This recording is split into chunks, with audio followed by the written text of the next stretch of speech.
savo atspakę Gediminas Orelikas ir jo kol kas tritaškų šiandien nedaug. Lietuvos Rytas pataikė 2 iš 3. Klaipėdos Neptūno. Lietuvos Rytas laimi šiandien. Laimi kitas rungtynes. Viskas gali pasisukti. Valeiga atmeta į atgal. 4 sekundės staigus ir dabar jau ir pavyko jį šiokį ar tokį išlaikyti. Vasilius. Štai toks Arno Butkevičiaus dėjimas su Antanu Gabuliausku.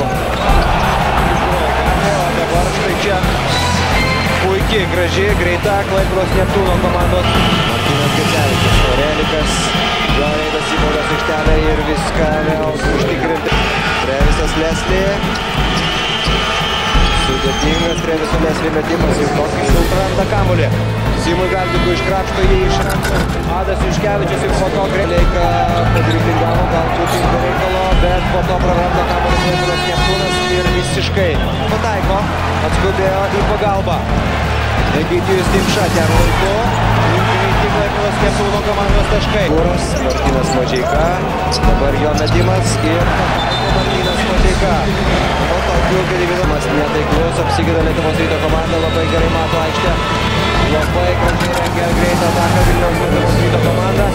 Martynas Gecevičius gražiai į priekį ketvirtajame kėlinyje. Girdžiūnas.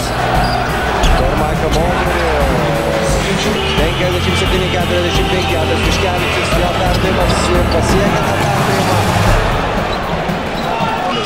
Laiko dar yra, 7 minutės, šiek tiek mažiau. Kartą pakabintas kamuolys virš lanko ir nieko nėra. Arba jis tiesiog neveikia. Nu, aišku, galima, bet taip mėginti gelbėti.